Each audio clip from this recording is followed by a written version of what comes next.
जय हिंद बच्चों, कैसे हैं आप सब। आशा करती हूँ सब स्वस्थ मस्त होंगे और खूब मन लगा के पढ़ाई कर रहे होंगे। तो आइए बच्चों, आज हम आपका जो पहला लेक्चर है कबीर दास की साखी, उसको पढ़ते हैं। पिछली क्लास में हमने कबीर दास के जीवन परिचय को बहुत अच्छे से समझ लिया है बच्चों, और अब आइए इस क्लास में हम साखी के इनके द्वारा लिखे गए साखी को हम बहुत अच्छे से समझेंगे। ये दोहा छंद में रचित साखी के में कबीर की इसमें बहुत प्रकार से कबीर दास जी ने हमको शिक्षा दिया है बच्चों। आइए एक एक करके पढ़ते हैं और इनके द्वारा अच्छे अच्छे ज्ञान को हम ग्रहण करते हैं। तो आइए आप लोग भी अपने अपने पुस्तक खोल लीजिए बच्चों और हमारे साथ पढ़ना प्रारंभ कीजिए, क्योंकि ये जो पद है ना, इसको बहुत लगन से भाव में उतर कर अगर पढ़ेंगे तो काफी समय तक आपके दिमाग में, बल्कि बहुत ज्यादा समय तक आपके दिमाग में चीजें बनी रहेंगी। तो आइए एकाग्रचित होकर हम लोग साथ में पढ़ते हैं।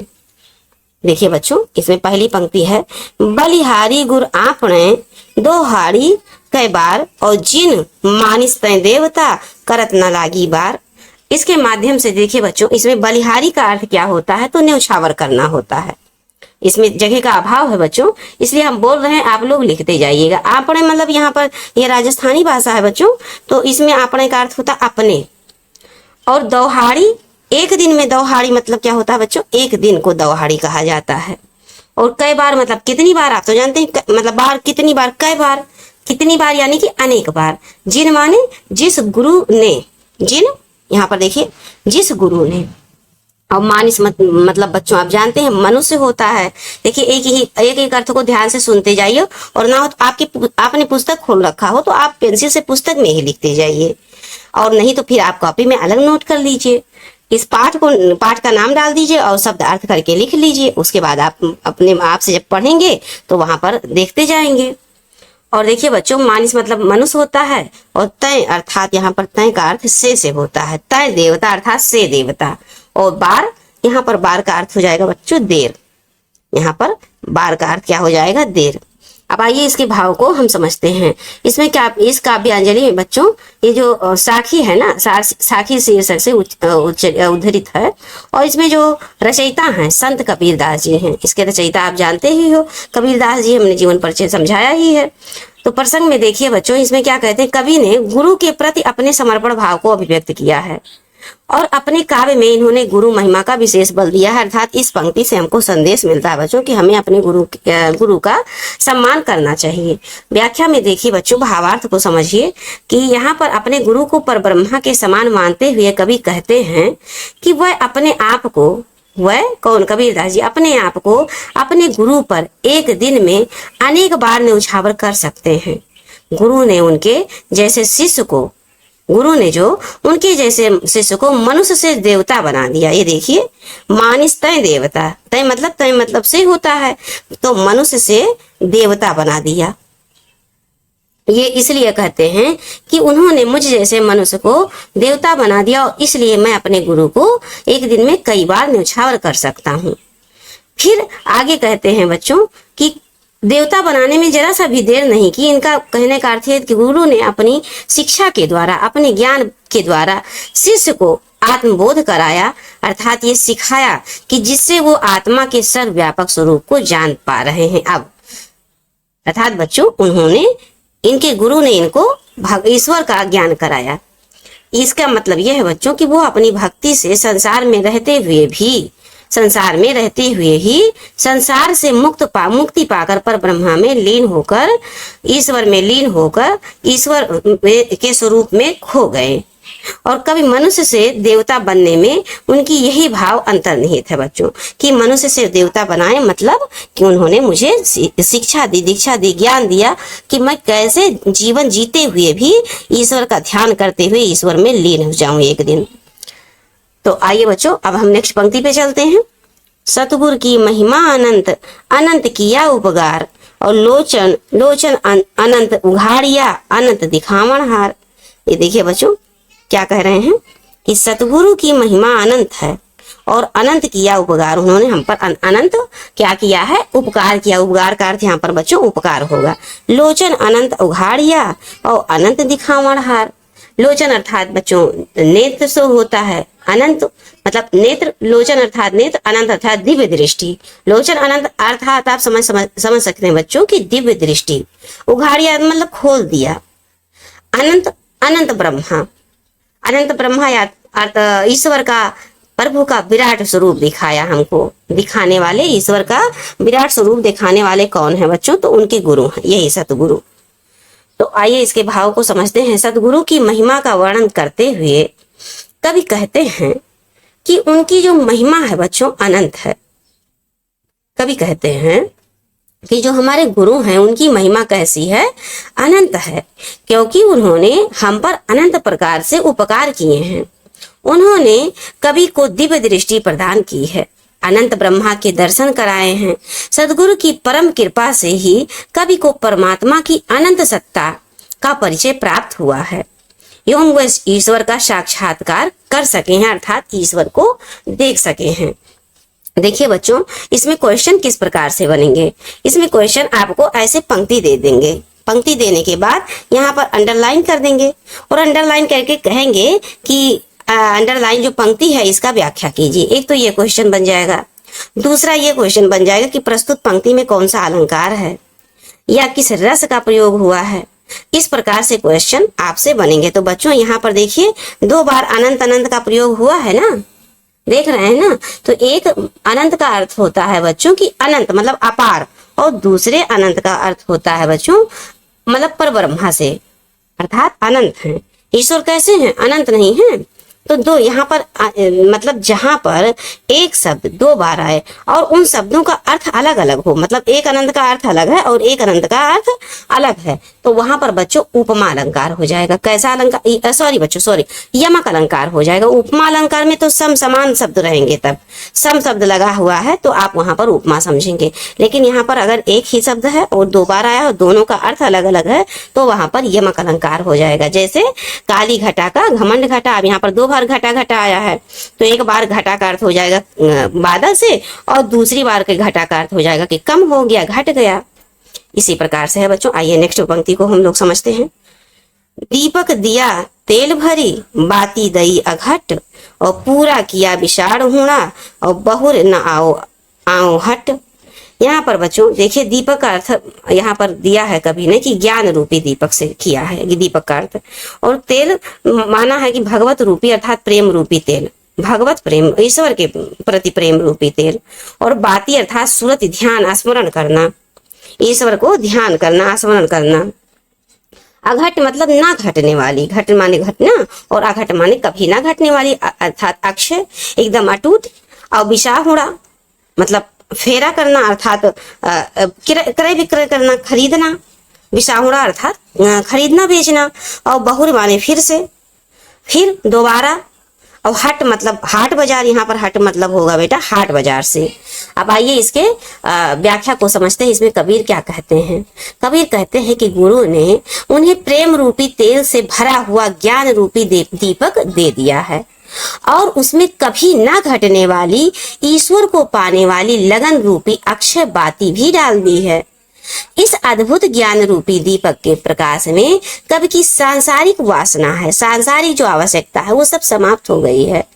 अब उन्हें सांसारिक भावनाओं का क्रय विक्रय खरीद मोल भाव नहीं करना पड़ेगा। उन्होंने जीवन का फेरा पूरा कर लिया, अर्थात अब उन्हें बार बार इस धरती पर जन्म नहीं लेना पड़ेगा। इसीलिए संसार रूपी बाजार में उन्हें फिर से नहीं आना पड़ेगा, क्योंकि ईश्वर को पाने के बाद उनकी आत्मा ब्रह्मामय हो जाएगी। पर ब्रह्मा सनातन है और उनका जो जन्म मरण है बच्चों वो नहीं होता। जो पर ब्रह्म होते हैं, जो ईश्वर में लीन होते हैं, उनका फिर दोबारा से जन्म मरण नहीं होता है। ब्रह्मा में विलीन हो जाने के बाद कवि को जन्म मरण से मुक्ति मिल गई और उन्हें संसार रूपी बाजार में फिर दोबारा नहीं आना पड़ेगा, ऐसा कवि कहते हैं इस पंक्ति के माध्यम से। आइए बच्चों अब हम नेक्स्ट पंक्ति में चलते हैं। इसमें भी उसी प्रकार से क्वेश्चन बनेंगे कि ऐसे पंक्ति दे देंगे, उनसे पूछेंगे अंडरलाइन मतलब रेखांकित पंक्ति का व्याख्या कीजिए, या किस प्रकार का अलंकार है, या इनकी भाषा कैसी है। इस प्रकार से क्वेश्चन बनेंगे। अभी आप बच्चों हम पढ़ाने पर फोकस कर रहे हैं, आप पढ़िए। अब फिर जब जो फाइनल एग्जाम आपका आएगा, ये तो अभी हाफ ईयरली हो सकता है चल रहा हो, जब फाइनल एग्जाम आएगा उससे पहले हम बहुत सारी चीजों को आपको क्लियर कर देंगे, किस प्रकार से क्वेश्चन आएंगे उसको हल कराते हुए आपको बताते हुए चलेंगे और आप फाइनल एग्जाम में बहुत अच्छा कर पाएंगे बच्चों। तो ये देखिए, अब नेक्स्ट पंक्ति पे हम चलते हैं। बूढ़े थे पर उबरे, मतलब बूढ़े नहीं वाले थे लेकिन उबर गए। गुरु की लहर चमकी, भेरा देखा जरा उतर पड़े फरंगी। यहाँ पर बेटा बूढ़े का अर्थ होगा मतलब डूबने ही वाले थे, लेकिन क्या हुआ, पर क्या हुआ बच्चों, परंतु किंतु उबर गए, क्या बच गए, पार हो गए। लहर अर्थात कृपा रूपी तरंग में, लहर कृपा रूपी तरंग में, चमक अर्थात चमकी, कृपा रूपी तरंग क्या हुई, चमकी। किसकी कृपा रूपी, गुरु की कृपा रूपी तरंग। भेरा अर्थात मतलब यहाँ पर नाव है, भेरा का अर्थ होता है बच्चों नाव, नाव या बेड़ा कह लीजिए। जर्जरा अर्थात जीर्ण हो गई है, पुरानी हो गई है, जर्जरा पुरानी हो गई है, जर्जर हो गई है। और फरंगी का अर्थ होता है बच्चों तुरंत। अब इसके भावों को समझते हैं। यहाँ पर कवि क्या कहते हैं, संसार रूपी मोह माया के बारे में क्या बता रहे हैं, कह रहे हैं कि बूढ़े थे पर उबरे, गुरु की लहरी चमक। यहाँ पर कहते हैं कि मैं इस संसारिक मोह माया में डूबा ही था, किंतु जब गुरु की ज्ञान रूपी तरंग चमकी तो उन्हें यह पता चल गया कि संसार रूपी ये जो मोह माया है, मोह माया की ये जो नाव है, ये अत्यंत जीर्ण है, जर्जर है, जिसमें बैठने पर डूबने की संभावना, अर्थात ये टूट जाएगी और हम इसमें डूब जाएंगे। वह उस नाव से तुरंत उतर पड़े, कबीर जी कहते हैं बच्चों, जिससे वह डूबने से बच गए। फिर आगे क्या कहते हैं कि गुरु की ज्ञान रूपी तरंग ने उन्हें सांसारिक मोह माया की निस्सारता दिखाई। अर्थात संसारी जो मोह माया है ये बहुत ही कम समय के लिए है, बहुत ही जल्दी समाप्त हो जाएगी, अर्थात टूट जाएगी, जर्जर हो जाएगी, जिसे देखकर उनके मन में ईश्वर को पाने की इच्छा जागी। अर्थात ये जो संसार रूपी मोह माया है समाप्त हो जाएगी, ये जानकर इनके मन में ईश्वर के प्रति, उनके प्रेम के प्रति, उनके ध्यान के प्रति इच्छा जागी और ईश्वर को पाकर ही कवि भवसागर को पार कर सकेंगे। कवि का कहना है कि यह गुरु के ज्ञान के प्रभाव से ही संभव हो सकता है। आइए बच्चों नेक्स्ट पंक्ति पे हम चलते हैं। चिंता तो हरि नाव की और न चिंता दास, जे कछु चितवै राम बिन सोई काल की पास। यहाँ पर कहते हैं कबीर दास जी कि अगर हमको चिंतन ही करना है, चिंता ही करना है, तो हमको ईश्वर की चिंता करनी चाहिए, ईश्वर की चिंता करें। क्यों ऐसा किए, क्योंकि ये संसार कैसा है बच्चों, नाशवान है, समाप्त हो जाएगा, हम यहाँ से चले जाएंगे, जीवन भर के लिए यहाँ पर रहने वाले नहीं हैं। संसार में यदि चिंतन करना है तो हमें ईश्वर के नाम का ही चिंतन करना चाहिए। फिर आगे कहते हैं जे कुछ चितवै राम बिनु सोई काल की पास। फिर आगे कहते हैं ईश्वर के भक्त सिर्फ उनका ही चिंतन करते हैं, वह अन्य किसी सांसारिक वस्तुओं की चिंता नहीं करते हैं। आगे बच्चों कहते हैं कि जो सांसारिक वस्तुओं का चिंतन करना है मृत्यु के समान बंधन में डाल देने वाला है। कवि के कहने का आशय यह है बच्चों कि ईश्वर का चिंतन करने से मोक्ष की प्राप्ति होगी, किंतु जो ईश्वर के नाम का चिंतन के अतिरिक्त इस सांसारिक वस्तुओं के मोह माया में लगे रहते हैं, उनको जीवन भर ये जन्म मरण के चक्रों से छुटकारा नहीं मिलता है।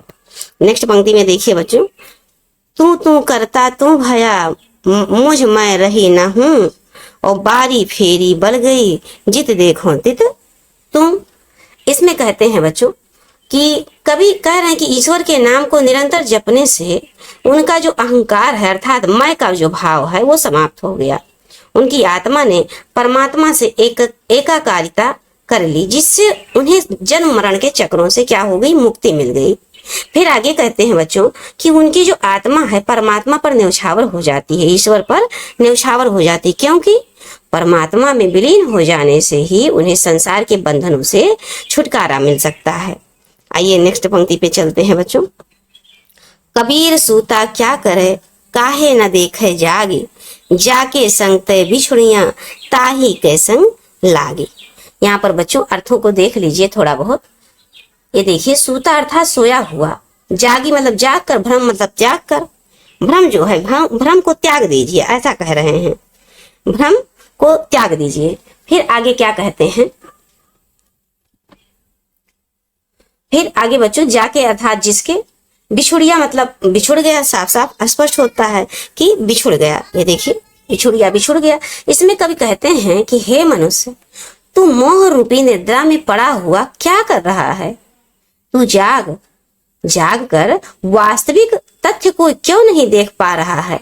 मोह माया के श्रम को प्रेरित करते हुए कह रहे हैं कि तू इस सांसारिक मोह माया का त्याग करके होश में आ और स्वयं और अपने स्वरूप को पहचान। वास्तव में मनुष्य अपना अलग कोई अस्तित्व, मनुष्य का अपना अलग से कोई अस्तित्व नहीं है। वह परमात्मा से बिछड़े हुए जीवात्मा हैं जो उनमें अलग होकर सांसारिक कष्टों के भोग को भोग रहे हैं। उन्हें परमात्मा का समीप प्राप्त करना चाहिए। तो हमें बच्चों इससे क्या आशय मिलती है? कहते हैं कभी कि सांसारिक कष्टों से मुक्ति पाने के लिए हमें क्या करना है? परमात्मा का ध्यान करना है, परमात्मा में ही लग जाना है, परमात्मा के ध्यान में ही लग जाना है। बच्चों आइए इस पंक्ति को देख लेते हैं। केसो कही कही कूकिए, ना सोइए असरार, रात दिवस कह कूकड़े, कबहू लगे पुकार। देखिए बच्चों बड़ा ही अच्छा भाव है यहाँ पर। कहते हैं कि केसो कही कही कूकिए, ना सोइए असरार, रात दिवस कह कूकड़े, कबहू लगे पुकार। यहाँ पर कवि कहते हैं कि दोहे में कि कवि केसो, कवि अर्थात केसो अर्थात श्री कृष्ण। केसो यहाँ पर बच्चों कैसो मतलब केसो, केसो अर्थात श्री कृष्ण। श्री कृष्ण के नाम के उच्चारण के महत्व को प्रतिपादित करते हुए कवि कहते हैं कि भगवान कृष्ण के नाम को प्रत्येक क्षण कोयल के जैसे मधुर स्वर में उच्चारित करना चाहिए, अर्थात हरे कृष्ण बोलना चाहिए। कोयल के कूकने की आवाज मधुर होती है जो सुनने में तो बहुत अच्छी लगती है। हो सकता है कि भगवान का नाम कोयल के मधुर स्वर में पुकारने पर उन्हें यह सुनना अच्छा लगे। अर्थात बच्चों यहाँ पर कह रहे हैं कि यदि अज्ञान की निद्रा से जाग कर रात दिन श्री कृष्ण का नाम लेते रहे तो हो सकता है कि वह उनकी पुकार सुन ले। कवि के कहने का अभिप्राय यह है बच्चों कि अपने नाम के मधुर उच्चारण को सुनकर श्री कृष्ण प्रसन्न होंगे और उनके कष्टों को क्या करेंगे? दूर कर देंगे। तो आइए बच्चों अब हम नेक्स्ट पंक्ति में चलते हैं, पंक्ति नंबर 9। देखिए यहाँ पर क्या कह रहे हैं? लंबा मार्ग दूरी घर, बिकट पंथ बहुमार, कहो संतो क्यों पाइए, दुर्लभ हरि दीदार, दुर्लभ हरि दीदार। अब यहाँ पर देखिए बच्चों इनका भाव क्या है? कह रहे हैं कि लंबा मार्ग, कभी कहते हैं कि प्रभु की प्राप्ति का यह मार्ग लंबा है। लंबा मार्ग दूरी घर, बिकट पंथ बहुमार। कहते हैं कि प्रभु को प्राप्त करने के लिए उनका घर जो बहुत लंबा है, लक्ष्य यानी कि प्रभु का जो घर है अभी बहुत दूर है। अर्थात ईश्वर की साधना करते करते पूरा जीवन भी बीत सकता है। प्रभु की प्राप्ति का मार्ग न केवल लंबा है बल्कि उस मार्ग में सांसारिक मोह माया छल कपट रूपी बहुत सी बाधाएं आपको मिलेंगी। देखिए, कहो संतो क्यों पाइए दुर्लभ हरि दीदार। कहते हैं बच्चों कि हे संतो, हरि का दर्शन बहुत कठिनाइयों के का सामना करने के बाद ही प्राप्त किया जा सकता है।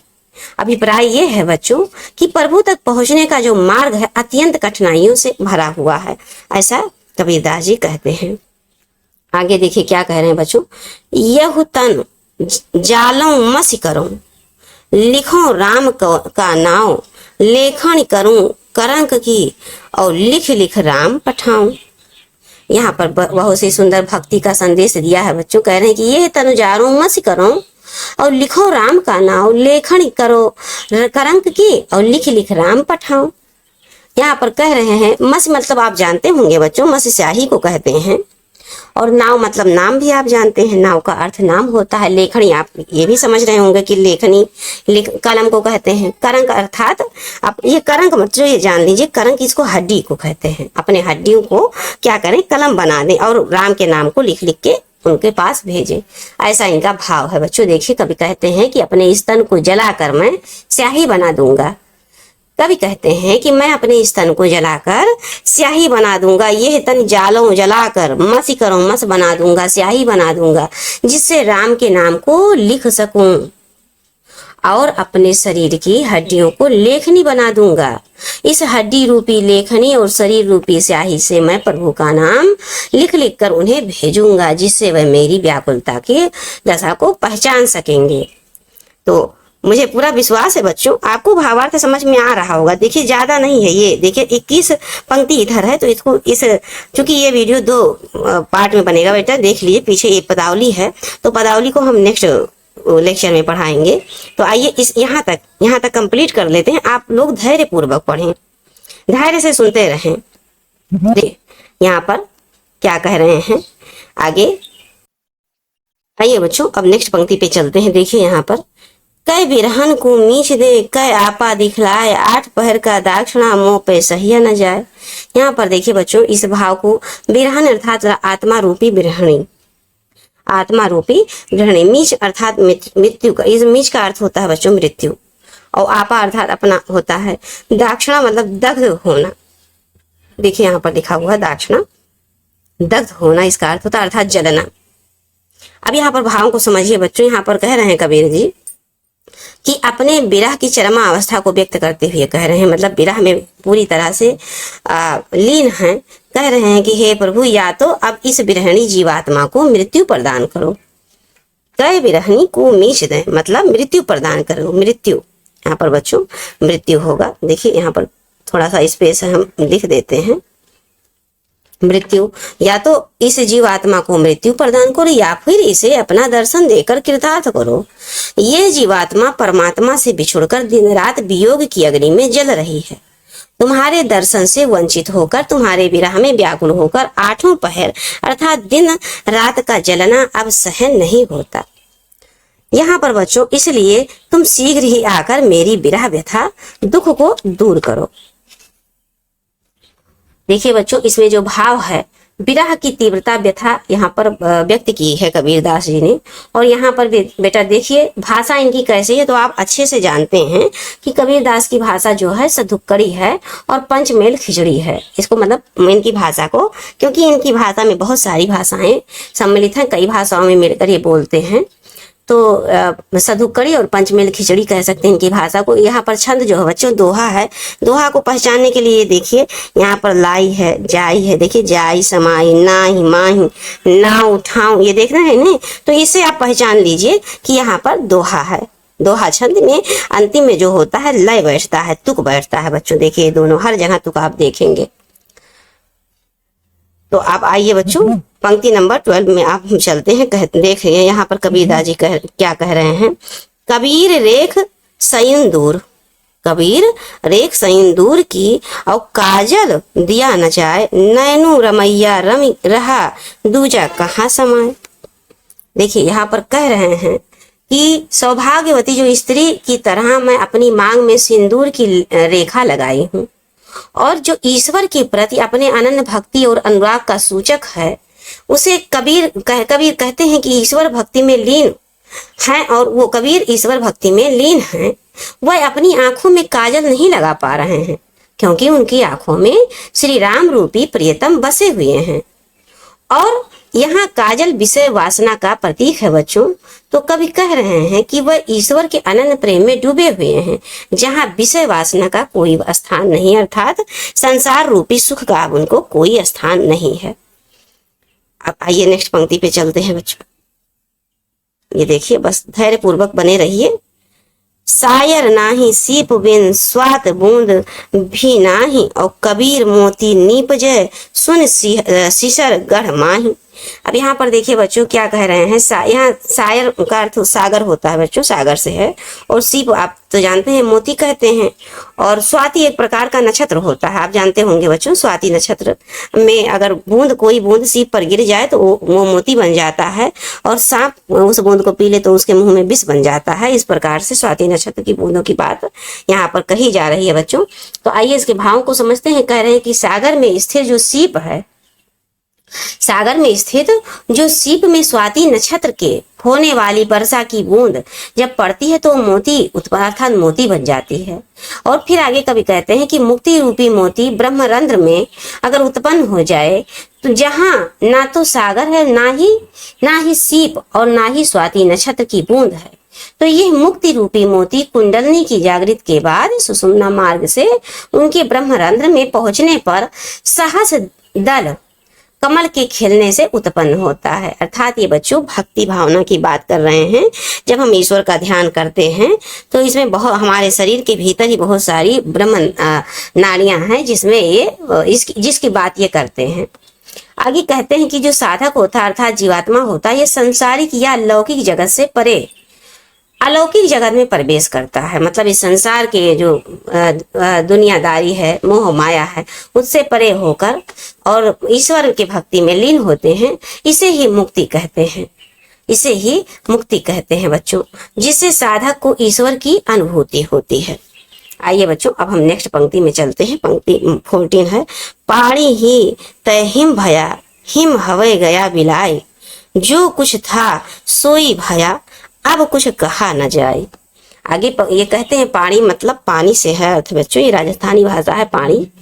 और परम तत्व कह लीजिए इसको। ब्रह्मा हिम, हिम मतलब बर्फ होता है बच्चों, यहाँ पर देखिए हिम बर्फ, और सोई मतलब वही, सोई मतलब वही भया, वही हुआ। तो ये कह रहे हैं देखिए बच्चों कबीरदास जी कि पानी ने ही जमकर हिम का स्वरूप धारण किया, अर्थात पानी जम गया तो क्या हो गया, बर्फ बन गया। और हिम अर्थात बर्फ पिघल कर, बर्फ फिर पिघल कर वापस पानी बन गया। फिर कह रहे हैं कि बर्फ का रूप अपनी पूर्व अवस्था में फिर आ गया। मतलब पहले पानी जमा, बर्फ बना, और बर्फ फिर क्या हुआ, पिघल कर पानी बन गया।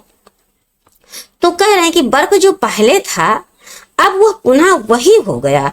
देखिए बच्चों सोई है ना, वही भया, सोई वही हो गया। इसके विषय में कुछ कहा नहीं जा सकता, ये वर्णातीत है बच्चों। यहाँ पर कह रहे हैं कि उसी में अंतर्निहित, मतलब इनका कहने का अर्थ ये है कि जीवात्मा की उत्पत्ति पर ब्रह्मा से होती है और उसी में जाकर फिर विलीन हो जाती है, अंततः उसी में विलीन होती है। इनका कहने का ये आशय है बच्चों। अब फिर आइए नेक्स्ट पंक्ति में हम चलते हैं। आपका समय बहुत ले रहे हैं हमें लगता है बच्चों, आप धैर्य बनाकर बस सुनते रहिए। यही 4 से 5 पंक्ति है। आप देखिए, पंख उड़ानी गगन को और पयंड रहा परदेश, पानी पिया चंच बिन भूल गया यह देश। तो यहाँ पर बच्चों क्या कह रहे हैं कि कुंडलिनी के माध्यम से साधक जो है वो क्या कह रहा है कि भगवान से संपर्क हो जाता है, ब्रह्मा से संपर्क हो जाता है, ईश्वर से एकाकार हो जाता है। और फिर उसके बाद इस संसार से शरीर रूपी मतलब स्थूल शरीर पर इस संसार में ही रह जाता है। जो अपना स्थूल शरीर है कह रहे हैं इस संसार में ही रह जाता है। जो आत्मा है ईश्वर में लीन हो जाता है। जीवात्मा या साधक उस अलौकिक सुख की अनुभूति से आनंदित होकर इस संसार को क्या होता बच्चों, भूल जाता है। तो आइए बच्चों नेक्स्ट पंक्ति पे चलते हैं हम। पिंजर प्रेम प्रकाश या अंतरि भया उजास, और मुख कस्तूरी महमही बाड़ी फूटी वास। यहाँ पर कह रहे हैं बच्चों कि कबीरदास जी की शरीर रूपी जो पिंजरा है ये प्रेम रूपी प्रकाश फूटता है। जो शरीर रूपी पिंजरे में प्रेम रूपी प्रकाश फूटता है, अर्थात प्रेम का प्रकाश फैलता है, तो अंतःकरण प्रकाशवान हो जाता है। ऐसी स्थिति में मुख से बोली जाने वाली वाणी जो है वो क्या है, सुगंधित हो जाती है। कैसी हो जाती है, जो हम मुख से बोलते हैं बड़ा ही मीठा शब्द निकलता है। जीवात्मा के मुख से निकलने वाली वाणी से प्रभु प्रेम की सुगंध फूटती है। अर्थात उनके मुख से फूटने वाली जो वाणी है बच्चों, राम नाम की सुगंध होती है। उसमें जो कस्तूरी के समान चारों ओर वातावरण को सुगंधित कर देती है। अर्थात बच्चों इतने मीठे शब्दों में बोलते हैं कि दूसरा सुनने वाला भी प्रसन्नचित हो जाता है। दुखी मन हो तो भी वो प्रसन्न हो जाएंगे। आगे बच्चों देखिए यहाँ पर, नैना अंतरी आओ तू जीव हो नैन झपेऊ, ना हो देखो और को ना तुझ देखन देऊ। फिर आगे देखिए बच्चों ये क्या कह रहे हैं कि कबीर कहते हैं कि जीवात्मा कहती है कि हे प्रियतम, ज्यों ही मैं अपनी आंखों को बंद करूं तुम मेरे नैनों के अंदर आकर बैठ जाओ। तुम मेरे इतने प्रिय हो कि मैं तुम्हारे सिवा किसी अन्य को नहीं देखना चाहती, तथा ना ही मैं तुम्हें किसी अन्य को देखने देना चाहती हूँ। कहने का अभिप्राय यह है बच्चों कि दोनों एक दूसरे के प्रति अनन्य भाव रखें। प्रेम का चरमोत्कर्ष यही है। ऐसा नहीं कि एक ही अत्यंत प्रेम करे और दूसरा का मन कहीं और लगे। यहाँ पर ये भाव प्रकट है बच्चों। अब 18 नंबर पे देखते हैं। कबीर रहे कबीर हरि रस यूं पिया, बाकी रही न था कि पाका कलश कुम्हार का और बहुर न चढ़ी चाकी। यहाँ पर क्या कह रहे हैं बच्चों कि प्रस्तुत पंक्ति में कबीरदास दोहे में कबीरदास जी कहते हैं कि मैंने ईश्वर की भक्ति का रस इतना छक छक कर पिया है कि मेरे मन की सारी तृष्णा और सारी थकान अब क्या है, समाप्त हो गई है। जिस प्रकार कुम्हार का घड़ा जब पक जाता है तो उसे दोबारा चाक पर नहीं चढ़ाना संभव नहीं होता है, ठीक उसी प्रकार प्रभु का सच्चा प्रेम प्राप्त होने के बाद मेरे मन में अब कोई भी सांसारिक अभिलाषा इच्छा शेष नहीं रह गई है। आइए बच्चों, अब हम नेक्स्ट पंक्ति पे चलते हैं। बस यही 3 पंक्ति आप धैर्य पूर्वक सुन लीजिए, समझ लीजिए। हे रथ हे सखी रहिया कबीर हिराए, बूंद समानी समद मैं सो कत हेरी जाए। फिर आगे क्या कह रहे हैं बच्चों, इसमें ये कह रहे हैं कि जीवात्मा रूपी सखियां, परमात्मा को खोजते खोजते मैं स्वयं ही खो गया हूँ। अर्थात परमात्मा को प्राप्त करने की कोशिश में मेरा पृथक अस्तित्व ही समाप्त हो गया है। मैं स्वयं परमात्मा में लीन हो गया हूँ। जिस प्रकार पानी की कोई बूंद यदि सागर में समा जाए तो फिर वो उसे खोजना क्या संभव होगा, नहीं संभव होता है। ठीक उसी प्रकार जीवात्मा के परमात्मा में विलीन होने पर फिर उसका कोई अस्तित्व नहीं संभव रह जाता, अर्थात उसकी जो पृथक सत्ता है वो समाप्त हो जाती है। अब यहाँ देखिए बच्चों 20 नंबर पर, कबीर यहु घर प्रेम का खाला का घर नाही, शीश उतारे हाथ कर सो पैठे घर माही। यहाँ कह रहे हैं कि यहाँ पर बच्चों समझिए बात को कि साम्राज्य कह रहे हैं, परमात्मा के साम्राज्य को प्रेम का घर कह रहे हैं, जिसमें प्रवेश करने के लिए अहम का त्याग करना पड़ेगा। कह रहे हैं कि अगर ईश्वर की भक्ति में लीन होना है तो आपको अपने अंदर से जो अहम भावना है, गर्व घमंड किसी चीज का है, तो उसको समाप्त करना पड़ेगा। उसके बाद ये आगे फिर कहते हैं कि ये किसी रिश्तेदार का घर नहीं है जो जिसमें हर कोई आसानी से प्रवेश कर जाए। कभी कभी कहने का तात्पर्य है बच्चों कि अपने अहम भाव को पूर्णतः मिटा कर ही साधक परमात्मा के प्रेम को पा सकता है। आइए बच्चों नेक्स्ट और अंतिम पंक्ति को हम लोग समझ लेते हैं। जब मैं था तब हरि नहीं, अब हरि है मैं नाही, सब अंधियारा मिट गया जब दीपक देखा माही। ये इंपॉर्टेंट पंक्ति है बच्चों, इसको याद करके रखिएगा, हो सकता है एग्जाम में आपको देखने को मिल जाए। तो अब इसको लास्ट पंक्ति को हम लोग समझ लेते हैं बच्चों। यहाँ पर कबीरदास जी क्या कहना चाहते हैं, कह रहे हैं कि जब तक मुझ में अहंकार था तब तक प्रभु मुझसे बहुत ही दूर थे, अर्थात मुझे परमात्मा की प्राप्ति नहीं हो सकी। और जैसे ही मेरे अंदर से अहंकार भावना समाप्त हुआ तो मुझे परमात्मा की प्राप्ति हो गई। जब मैंने अपने अंतःकरण में ज्ञान रूपी दीपक प्रज्वलित किया, अर्थात ज्ञान रूपी दीपक जलाया, तो मेरे अंदर से अज्ञानता रूपी अंधकार दूर हो गया। तो आइए बच्चों, इस पंक्ति के साथ इस क्लास को यहीं समाप्त करते हैं और अब मिलते हैं हम आपसे नेक्स्ट क्लास में। हमें पूरा विश्वास है बच्चों की चीजें आपको समझ में आई होंगी। वीडियो थोड़ा सा लंबा हो गया पर ये कंप्लीट करना आवश्यक था, क्योंकि अब हम नेक्स्ट क्लास में ये देखिए पदावली को लेके चलेंगे। पदावली भी थोड़ा लॉन्ग है, थोड़ा सा समय लेगा, लेकिन चूंकि बच्चों अब आप बड़े क्लासेज में हो रहे हैं तो आपको समय देना पड़ेगा, इतना समय देना ही पड़ेगा। और चीजों को ध्यान से 1 से 2 बार सुन लेंगे तो आपके दिमाग में बैठी रहेगी। और फिर उसके बाद में बच्चों थोड़ा सा स्पीड बढ़ा के चाहे आप देख लीजिएगा, पर सुनिएगा अवश्य ध्यान से, धैर्य बनाकर। इतनी देर तक आपने हमें सुना, इसके लिए आपका बहुत बहुत धन्यवाद। चलिए बच्चों, इस वाक्य के साथ हम वीडियो को समाप्त करते हैं। अब मिलते हैं नेक्स्ट क्लास में पदावली के साथ। जय हिंद बच्चों।